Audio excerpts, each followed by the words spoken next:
Okay, so I'm taking a break from reviewing every anime in 2005 to make this quick video responding to a tweet and video. The tweet is from Nathan, aka the Twitter account at EZ2A EZ2AC Tugs. Interesting at. Whatever. My ats are weird as well. But so they made a tweet that seems to have gotten some attention, saying this: do support Crunchyroll, do support Funimation, do support Viz Media, do support Faku. They may not be perfect companies, but unlike piracy, you actually support the creator and translators to some extent, supporting them. Interesting double positive there. Piracy ruins creators, plain and simple. And then he went into more detail, responding to some people's points in a video, a private video, an unlisted video on YouTube. Now I'm going to respond to these two posts about why he's wrong. And he also seems to be open to discussion, which is nice to see. So, essentially, you're missing the point. I know a lot of people don't. This is maybe not the most common attitude towards piracy, but I would almost go as far as to say, call myself a pro piracy activist.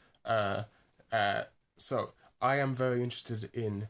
Let me explain to you why your point about not supporting Crunchyroll, support how not supporting these services harms creators. So I'm gonna counter that with a bunch of examples.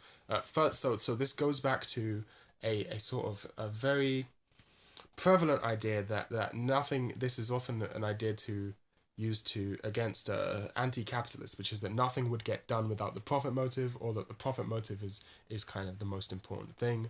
And I understand, of course, people need to eat, people need to pay rent, but that's not a problem that can be solved by giving money to Netflix or Crunchyroll or whatever, right?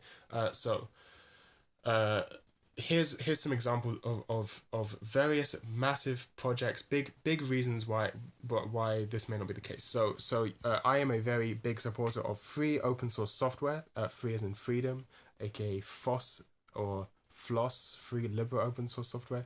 Doesn't really matter. Anything, that sort of thing. Which is, if you don't know, software that is both open source and you are able to do whatever you want with the code. And there are entire operating systems, Trisquel, for example, which is based off of GNU Linux, that are completely free and open source. And of course, this takes a lot of man hours, like it takes a lot of time. It takes a lot, like you would be like, well, how can they do that for free if they coded an entire operating system? Well, let me tell you, not only is in my opinion, I mean, as a Linux user, Linux is better than Mac and Windows, but also these people, it's their job.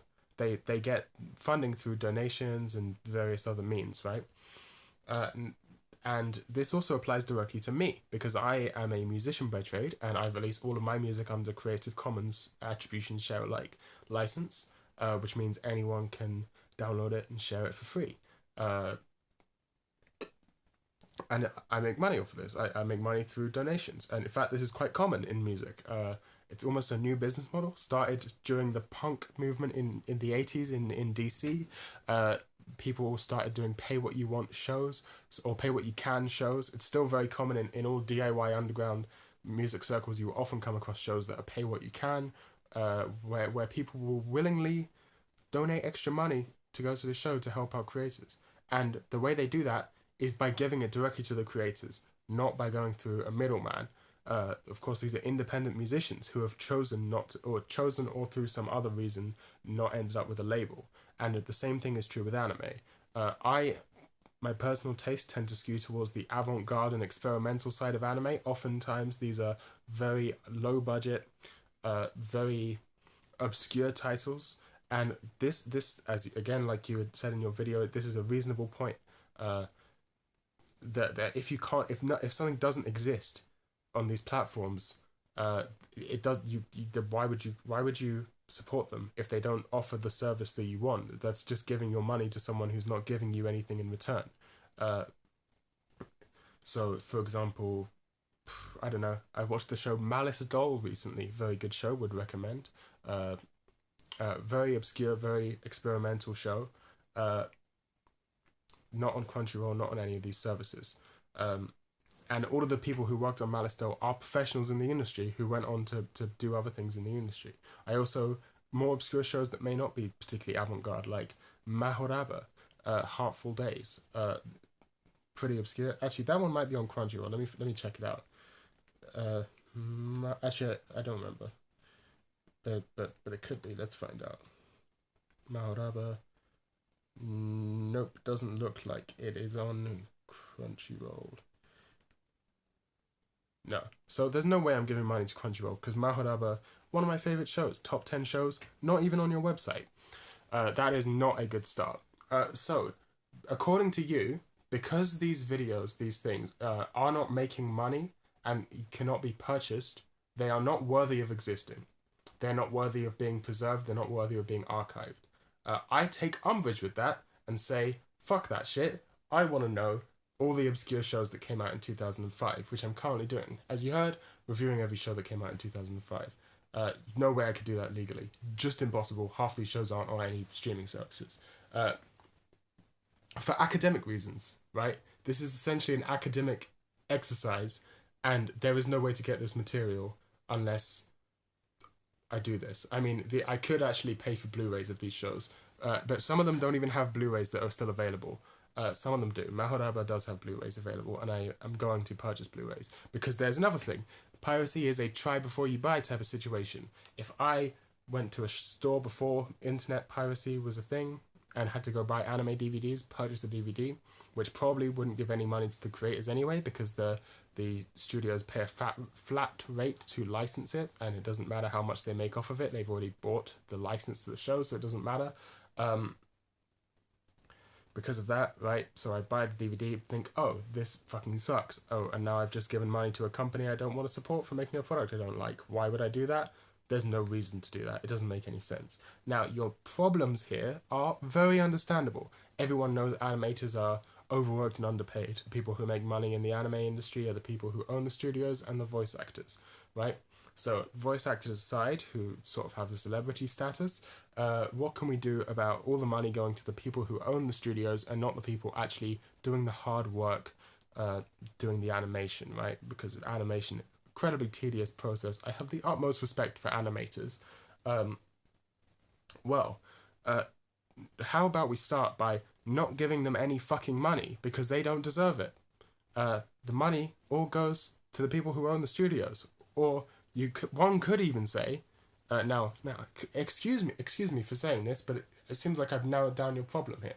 One could even say that there's some sort of tension between the people who own the things you need to make things and the people who work on those who actually make the things.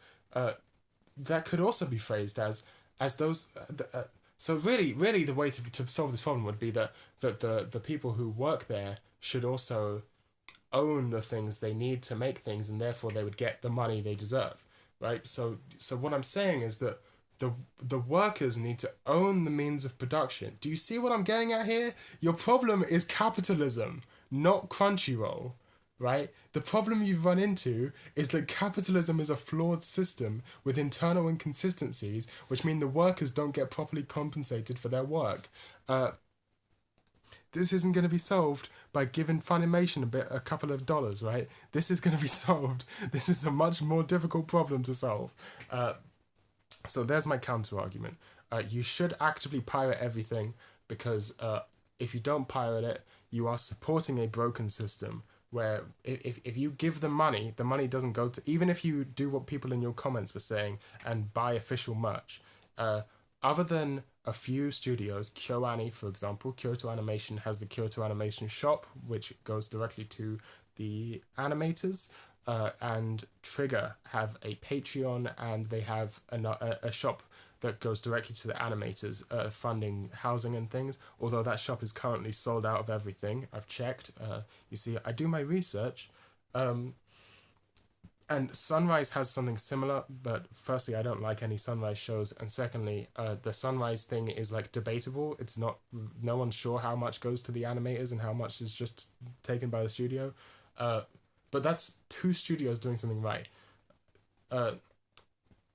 Currently, I'm a poor artist, as I said, can't quite afford to donate to Trigger's Patreon. But as soon as I get the money, I'm definitely going to be buying some Trigger merch. Probably not Patreon, but I will buy some Trigger merch from official sources. But either way, if I do, most money from most anime merch doesn't go to the animators. The animators get paid a wage. They've already earned. They don't have a. They don't have ownership over the property. They don't make money off of the net profits of the show. They make a wage when they go to work like normal people. And the only way to get them higher wages is for them to like form a union, right? Which is that's really the solution here, and that is, well, that's a whole other can of worms, especially in Japan. Now we're getting into like geopolitics, and I'm definitely not an expert on Japanese union busting, but from what I do know, union busting is quite a common practice in Japan.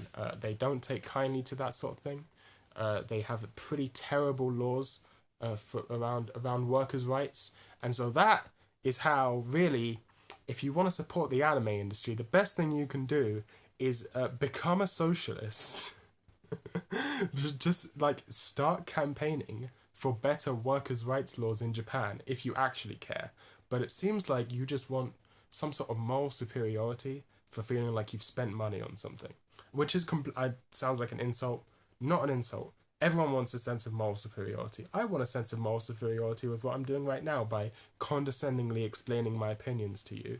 Uh, not a bad thing, but perhaps reconsider your ideas. Perhaps reconsider them. Anyway, that's all I wanted to say, really.